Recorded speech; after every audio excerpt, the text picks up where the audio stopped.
Allez, on plonge directement dans le vif du sujet. C'est quand même fou de voir à quel point l'optimisation de la santé est devenue un véritable casse-tête, non? Je veux dire, on s'intéresse un peu au sujet et boum, on se retrouve à empiler des routines interminables. On passe des heures chaque jour entre les bains glacés, les panneaux infrarouges, les entraînements de dingue, bref, on s'épuise. Dans ce décryptage, on va faire exactement l'inverse. On revient à l'essentiel, à la base. L'objectif, c'est de reprendre le contrôle de notre énergie et de notre vitalité au quotidien, le tout sans sacrifier la moitié de notre journée. On va se concentrer sur des leviers ultra simples, hyper concrets, des choses qui s'intègrent littéralement toutes seules dans une journée normale. Et pour bien comprendre, il y a cette métaphore absolument géniale tirée de nos sources. Le corps humain, c'est une fusée Ariane qu'on a malheureusement pris l'habitude d'utiliser comme une simple trottinette. C'est exactement ça. Notre corps est une machine d'une puissance et d'une complexité absolue, taillée sur mesure pour des exploits incroyables. Mais avec nos modes de vie ultra modernes, on subit une baisse de vitalité chronique. Ce potentiel gigantesque, il reste complètement inexploité. Imaginez, on roule à 15 à l'heure sur une trottinette alors qu'on a le moteur d'une fusée aérospatiale sous le capot. Eh bien, il est grand temps de réactiver les propulseurs principaux. Alors, comment on fait ça ? Voici notre feuille de route, étape par étape, pour construire la journée la plus optimisée possible. 1. Le potentiel humain. 2. L'éveil lumineux. 3. Le pouvoir de marcher. 4. La densité nutritionnelle. 5. L'art de respirer. Et on terminera avec le point 6, le mode grotte. Gardons bien en tête que la vitalité, ce n'est pas juste l'absence de maladie, c'est la fondation absolue pour vivre une vie vraiment intense et profonde. Quand on manque d'énergie, on a tendance à se jeter sur des plaisirs jetables, des trucs faciles qui donnent une satisfaction immédiate avec zéro effort. Retrouver notre vitalité, c'est ce qui nous donne le carburant nécessaire pour accomplir des projets super exigeants, mais tellement plus gratifiants sur le long terme. On commence donc avec notre première partie, le potentiel humain, les véritables fondations de notre vitalité.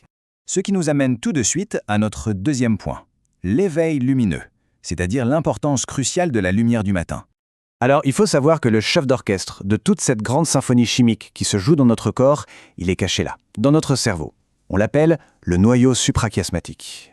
Son job, c'est de capter la lumière extérieure grâce à des neurones très spécifiques situés dans nos yeux.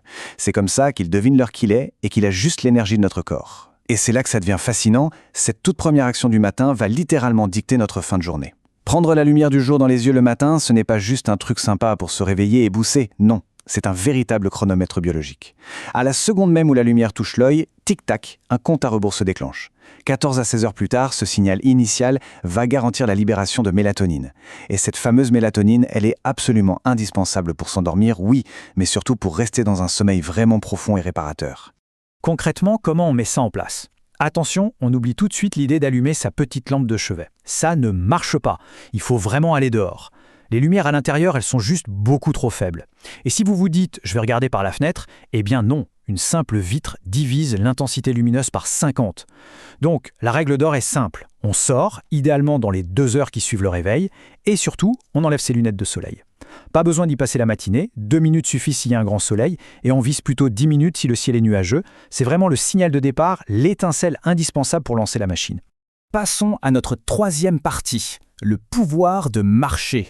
La combinaison parfaite entre le mouvement et notre cerveau. Bon, le signal matinal est envoyé, notre journée est lancée. Et là, l'activité physique qu'on associe très souvent à ce moment précis est probablement la plus sous-estimée de toute l'histoire de l'humanité. On est parfaitement conçu pour marcher. C'est une mécanique purement façonnée par l'évolution. Mais attention, la marche, ce n'est pas qu'une affaire de muscles ou de cardio. L'impact sur notre cerveau est juste colossal. La science le prouve. Notre cognition suit directement notre regard. Quand on fixe un tout petit écran de téléphone, on s'impose une vision ultra focalisée, très étroite. Le cerveau passe alors en mode purement analytique, parfois même un peu trop introspectif. Mais quand on marchait dehors, notre champ de vision s'élargit totalement. Ce fameux dézoom visuel déclenche naturellement ce qu'on appelle la pensée divergente. C'est un état mental qui est profondément lié à la créativité et à notre capacité à résoudre des problèmes complexes. C'est un peu comme ouvrir grand les fenêtres de son esprit. Et pour en tirer tous les bénéfices, l'idéal c'est de marcher environ 20 minutes par jour. Mais attention, dans le silence. On laisse le téléphone à la maison, on enlève les écouteurs. Pourquoi ? Parce que notre cerveau ingurgite une montagne d'informations chaque jour. De la même manière que notre estomac a besoin de temps pour digérer un bon repas, le cerveau a besoin de cette marche silencieuse pour métaboliser, faire le tri et connecter les idées de la journée. Et sur le plan physique, c'est magique, ça agit comme une pompe naturelle. La circulation lymphatique s'accélère, nos articulations se lubrifient toutes seules grâce à la synovie et notre glycémie se régule tout en douceur. Bref, tout bénef. Ce qui nous amène logiquement à notre quatrième partie, la densité nutritionnelle. Il est temps de mettre le bon carburant dans notre fusée. Arrivé en milieu de journée, il faut recharger les batteries. Et là-dessus, les sources sont unanimes. Il faut tout miser sur la densité nutritionnelle et oublier cette vieille habitude de juste compter bêtement les calories. L'idée, c'est aussi de rejeter les régimes miracles soi-disant universels pour plutôt écouter sa propre génétique.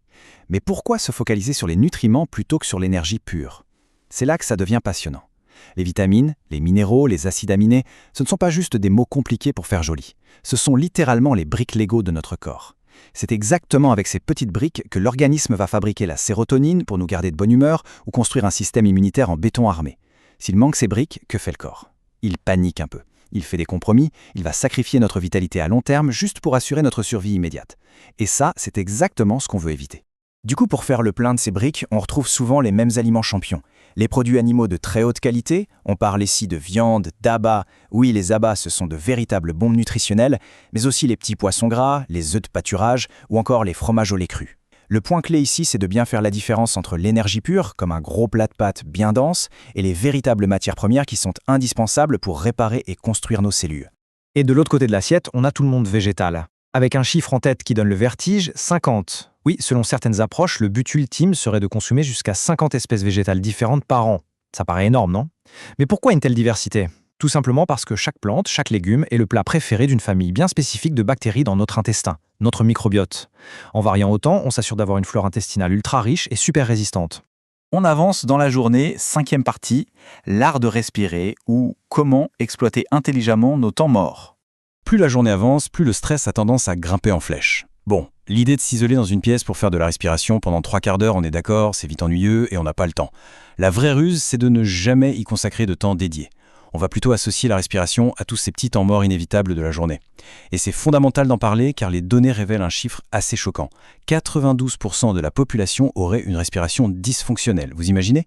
Une mauvaise mécanique respiratoire, ça envoie un signal de panique constant à notre corps, ça maintient notre taux de cortisol, l'hormone du stress, complètement dans le rouge, et ça nous enferme dans un état d'anxiété chronique sans même qu'on s'en rende compte.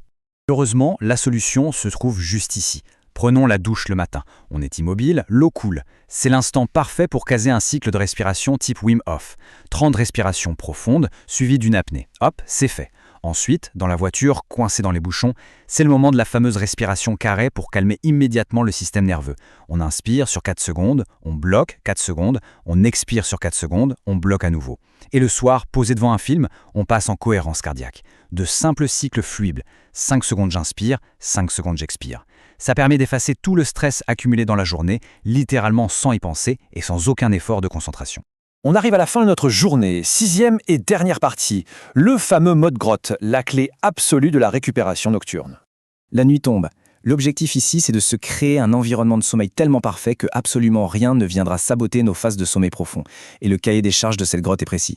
On veut une obscurité totale, donc on adopte le masque de nuit. On veut un silence absolu, donc on met des bouchons d'oreille. Et voici une petite astuce logistique géniale pour ceux qui dorment à deux. Utilisez 2 couettes séparées sur le même grand lit. Fini les micro-réveils parce que l'autre tire la couverture. Enfin, la règle d'or biochimique, 0, je dis bien 0 caféine, après 14 heures. Le café a une demi-vie tellement longue dans le corps qu'un petit espresso pris à 16 heures va, à coup sûr, provoquer des réveils en pleine nuit. Mais attention, le véritable secret d'un sommeil en béton, il est purement anatomique. La différence entre respirer par le nez ou par la bouche pendant la nuit est gigantesque. Quand on respire par le nez, on active notre système nerveux parasympathique. C'est le bouton repos et digestion de notre corps, la porte d'entrée vers le sommeil profond. A l'inverse, dès que la mâchoire se relâche et que la bouche s'ouvre, notre respiration devient thoracique, et là c'est le système sympathique qui prend le relais, celui de la fameuse réaction de lutte ou de fuite. En gros, respirer par la bouche pendant qu'on dort, c'est envoyer un texto d'alerte rouge au cerveau en permanence. Ça bousille complètement notre capacité à récupérer profondément. Alors, la grande question, comment est-ce qu'on contrôle un truc qu'on fait quand on est inconscient? Il y a des outils, un peu bizarres au premier abord, mais d'une efficacité redoutable. Vous avez peut-être entendu parler du mouth taping. C'est tout simple, on place un petit ruban adhésif doux, fait exprès, sur les lèvres avant de dormir. Si on veut aller plus loin, il y a la gouttière en plastique, le mâchouillou, qui maintient la langue bien collée au palais pour forcer la bouche à rester fermée. Fini la sensation horrible de se réveiller avec la bouche pâteuse et complètement sèche. Avec ça, l'organisme reste bien verrouillé en mode récupération maximale du soir au matin. Rassemble toutes les pièces du puzzle, la lumière du matin, la petite marche déconnectée, l'alimentation hyper dense, la respiration dans nos moments perdus et le sanctuaire du sommeil, tout ça nous amène à une vraie réflexion. Notre métaphore de la fusée Ariane du début prend tout son sens. Pour transformer nos habitudes, il faut parfois accepter de lâcher la petite facilité immédiate. Alors pour conclure cette exploration, posons-nous cette question. Quel petit plaisir jetable, ces trucs sans lendemain, sommes-nous prêts à sacrifier aujourd'hui pour enfin allumer les moteurs de cette fusée et goûter une vitalité vraiment extraordinaire ?